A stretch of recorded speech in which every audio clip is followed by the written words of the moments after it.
পূৰ্বৰংগ সমাপ্ত। ব'লা এতিয়া আমি যি শিকিলোঁ তাক অনুশীলন কৰোঁ। এইটো এটা নতুন পৰীক্ষা। ইয়াত কোনো ধৰণৰ ভুল ত্ৰুটি হোৱাৰ সক্ষম নহয়। ঠিক আছে, ব'লা।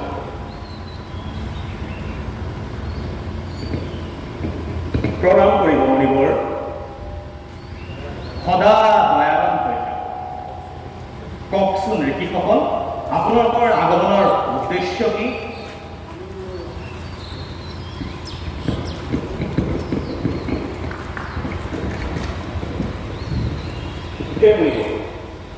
আপুনি নাট্যশাস্ত্ৰ ৰচনা কৰাৰ পাছৰে পৰা আমাৰ মনত বহুতো চিন্তা হৈ আছে।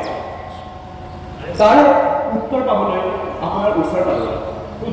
সোধক নিঃসন্দেহে গুৰুদেৱ, নাট্যশাস্ত্ৰৰ সৃষ্টি কেনেকৈ হ'ল আৰু ইয়াৰ উদ্দেশ্য কি? আপুনি বৰ ভাল প্ৰশ্ন এটা কৰিছে। এই প্ৰশ্নটো কেৱল নাটকৰে নহয়, জীৱনৰ সাৰমৰ্ম বুজি পোৱাৰ ই এক মাধ্যম। ত্ৰেতা যুগত যেতিয়া মানুহে ভোগ আৰু কামনাৰ বশৱৰ্তী হৈ কাম আৰু সংঘৰ্ষ দিশে আগবাঢ়িছিল, তেতিয়া ইন্দ্ৰই ব্ৰহ্মদেৱক সুধিলে, হে প্ৰভু, এনে এটা মাধ্যম থাকিব লাগে য'ত দৃশ্য আৰু শ্ৰুতি দুইটাই সম্ভৱ হয়, যাতে মানৱ জাতি ধৰ্ম, অৰ্থ, কাম, মুখ্যৰ দিশে ধাৱমান হ'ব পাৰে। সেয়ে জগত পিতা ব্ৰহ্মাই এনে এটা নাট্য বেদৰ সৃষ্টি কৰিলে, যাৰ প্ৰায়োগিক শাস্ত্ৰ হৈছে নাট্যশাস্ত্ৰ। সাধু সাধু সাধু সাধু সাধু সাধু সাধু সাধু বেদ হৈছে জ্ঞানৰ ভঁৰাল। সমস্ত জ্ঞানৰ ৰহস্য ইয়াতে লুকাই আছে। এই উদ্দেশ্য পূৰণৰ বাবে স্বয়ং বেদেই যথেষ্ট। তেন্তে নতুন বেদৰ প্ৰয়োজন কিয়? এইকাৰণে যে যাতে সকলোৰে বাবে ই সুগম হয়, যাতে নাটকৰ জৰিয়তে সাধাৰণ মানুহক শিক্ষা আৰু ধৰ্মৰ দিশে আমি ধাৱমান কৰিব পাৰোঁ। এইটোকে মূল উদ্দেশ্য কৰি ৰাখি ব্ৰহ্মাদেৱে 4 বেদ একত্ৰিত কৰি নাট্যবেদৰ সৃষ্টি কৰিলে। 4 বেদৰ উপাদান ইয়াত কি গুৰুদেৱ?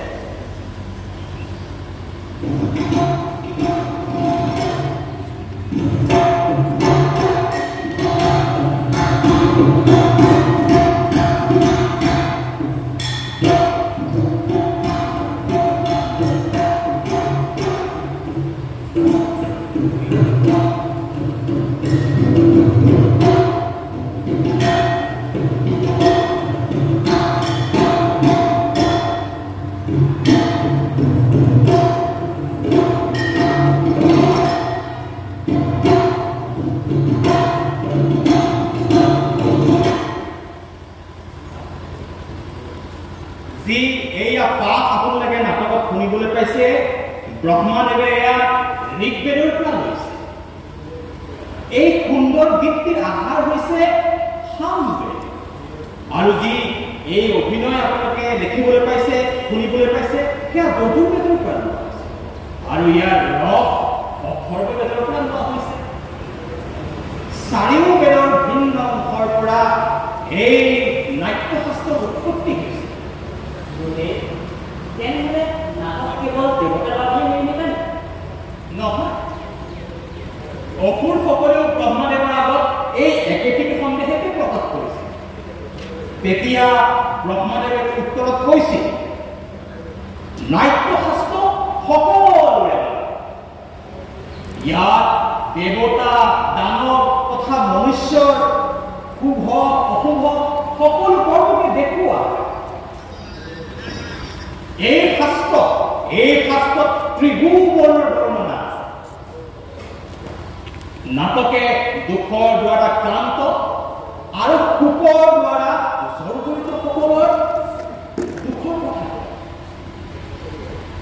ইয়াৰ সকলো ৰস, সকলো ভাৱ, সকলো শাস্ত্ৰ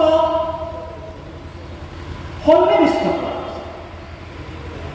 এনে কোনো জ্ঞান নাই, এনে কোনো কাৰ্য নাই যি নাটকৰ দ্বাৰা দেখুওৱা সম্ভৱ নহয়। আচৰিত সমস্ত সৃষ্টিৰ এই পৰিৱেশ লৌকিক আৰু অলৌকিক বহুধৰ্মী সমস্ত প্ৰাণী জগতৰ ভাৱনাৰ প্ৰতিনিধিয়ে হৈছে এই কলা। হয় ঋষিসকল, নাটককে সকলো কলাৰ উৎপত্তি বুলি ক'ব পাৰি আৰু ক'ব পাৰি যে নাটকে হৈছে সকলো কলাৰ সংগম। মুনিগড় হয় নাট্য শিল্প এক অদ্ভুত শিল্প।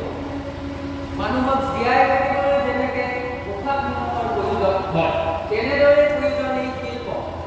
আৰু আমাৰ সমাজে এই শিল্পক গুৰুত্ব সহকাৰে নলয় কিয়? আৰু মানুহে এই শিল্পক অপ্ৰয়োজনীয় বুলি কিয় গণ্য কৰে? ঋষিসকল, আমি শিল্পীহে, আমি নীতি নিৰ্ধাৰক নহয়। শিল্প কৰ্ম কৰাটোৱে আমাৰ ধৰ্ম। নীতি নিৰ্ধাৰকসকলে আমাৰ বিষয়ে, আমাৰ সুবিধাৰ বিষয়ে চিন্তা কৰিব লাগে। পৰীক্ষা নিৰীক্ষা আৰু সুযোগ প্ৰদান কৰিব লাগে। ই কেৱল এটা কলা নহয়, ই সমাজৰ বাকল। কলাবিহীন সমাজ জীৱ জন্তুৰ সমাজ।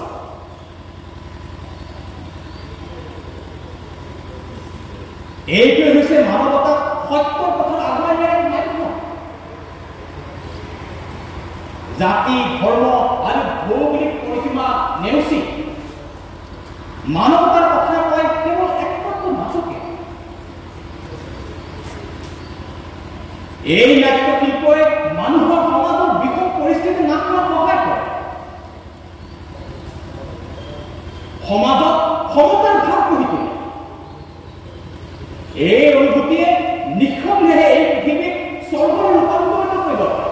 নিঃসন্দেহে কলাবিহীন সমাজ হ'ল জীৱ জন্তুৰ সমাজ। হয় হয়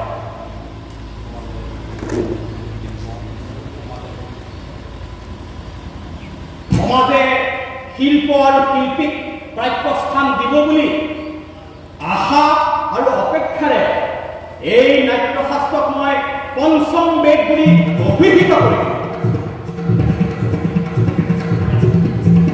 পঞ্চম বেদ সমস্ত বেদৰ জ্ঞান।